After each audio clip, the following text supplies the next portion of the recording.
নমস্কার বন্ধুরা, পাকশালা ten and ব্লগসে আপনাদের অনেক অনেক ওয়েলকাম। আজ আমি আরও একটি রান্নার রেসিপি নিয়ে আপনাদের সামনে উপস্থিত হলাম।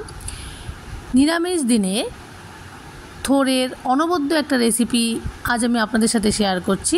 আমার আজকের এই রেসিপিটি যদি ভালো লেগে থাকে আমার চ্যানেলটি সাবস্ক্রাইব করে আমার পাশে থাকবেন, পাশে থাকা বেল আইকনটিও প্রেস করে দেবেন, তাহলে নিত্য নতুন যে কোনো ভিডিও খুব সহজেই আপনাদের কাছে পৌঁছে যাবে।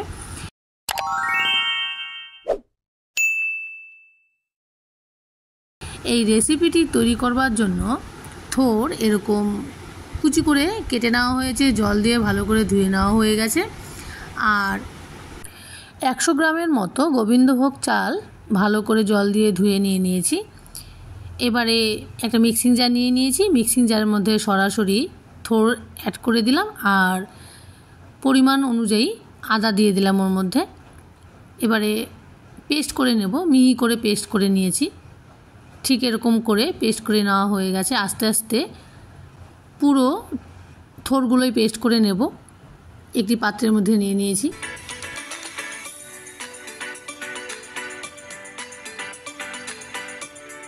পেস্ট করা হয়ে গেছে পুরোটাই। এবারে গ্যাসের মধ্যে কড়া চাপিয়ে পরিমাণ মতো সর্ষের তেল অ্যাড করে দিলাম। গোটা জিরে ফোড়ন দিয়ে দেওয়া হলো। এবারে শুকনো লঙ্কা আর তেজপাতাটাও দিয়ে দিলাম। গোটা জিরে, তেজপাতা, শুকনো লঙ্কাটা ডিপ ফ্রাই করে নেব।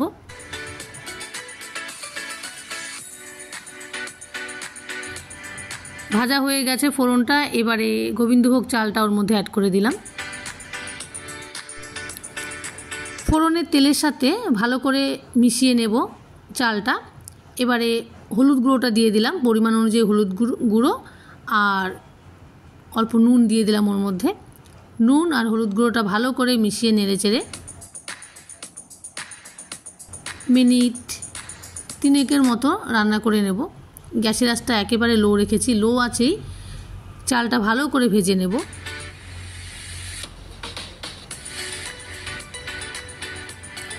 এবারে লাল লঙ্কার গুঁড়োটা দিয়ে দিলাম। লাল লঙ্কার গুঁড়োটা কিন্তু আপনারা আপনাদের টেস্ট অনুযায়ী ব্যবহার করবেন। লাল লঙ্কার গুঁড়োটা ভালো করে মিশিয়ে নেড়েচেড়ে আরও মিনিট 2 মতো রান্না করে নেব।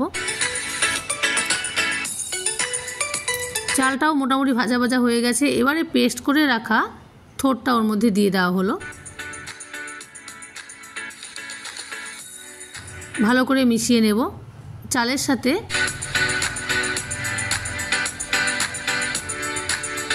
লো থেকে মিডিয়াম আঁচেই পুরো রেসিপিটি তৈরি করেছিলাম।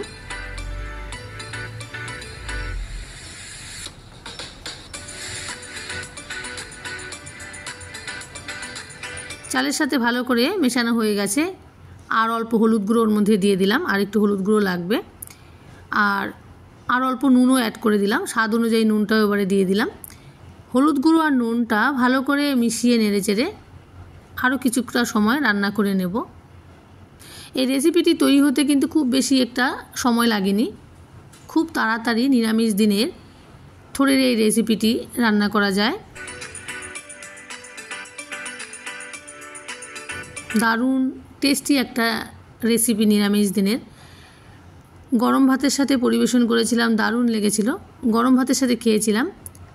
গোবিন্দভোগ চাল দিয়ে থোড়ের এই রেসিপিটি দারুণ লেগেছিল। এবারে হাফ টেবিল চামচ জিরের গুঁড়োটা দিয়ে দিলাম আর হাফ টেবিল চামচ ধনের গুঁড়ো অ্যাড করে দিলাম।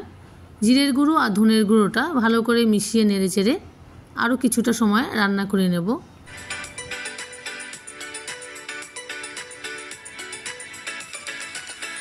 থোড়টা যে পেস্ট করে নিয়েছিলাম সেই থোড় থেকে কিন্তু অনেকটা এক্সট্রা জল বেরিয়েছিল। এই এক্সট্রা জলটা শুকনো পর্যন্ত অনবরত নেড়েচেড়ে রান্না করে নেব। আর থোড়টাও সেদ্ধ হতে হতে চালটাও খুব সুন্দর সেদ্ধ হয়ে যাবে। মিডিয়াম আছে অনবরত নেড়েচেড়ে কিছুক্ষণ রান্না করে নেব। এক্সট্রা জলটা কিন্তু এবারে শুকিয়ে গেছে। আরও কিছুটা সময় লাগবে রেসিপিটি তৈরি হতে।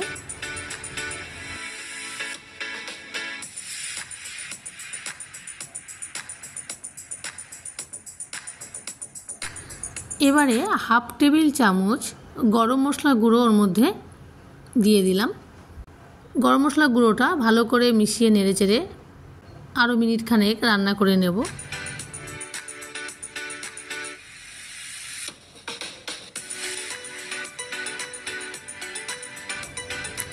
গরম মশলাটা ভালো করে মেশানো হয়ে গেছে।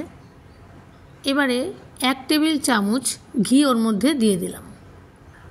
ঘি দিয়ে আরও মিনিট খানেকের মতো ভালো করে নেড়েচেড়ে রান্না করে নেব, যাতে ঘিটা ভালোভাবে মিশে যায়।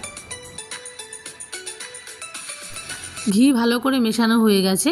এবারে নিরামিষ দিনের থোড়ের অনবদ্য রেসিপিটি তৈরি হয়ে গেছে। এবার একটি পাত্রের মধ্যে সার্ভ করে নিলাম। আমার আজকের এই রেসিপিটি যদি আপনাদের ভালো লেগে থাকে, লাইক, শেয়ার, কমেন্ট করবেন আর আমার চ্যানেলটি সাবস্ক্রাইব করে আমার পাশে থাকবেন। ধন্যবাদ। আজকের মতো এখানেই বিদায় নিচ্ছি। আবারও আসবো অন্য কোনো নতুন ভিডিও নিয়ে। আপনারা ভালো থাকবেন, সুস্থ থাকবেন আর আমার পাশে থাকবেন।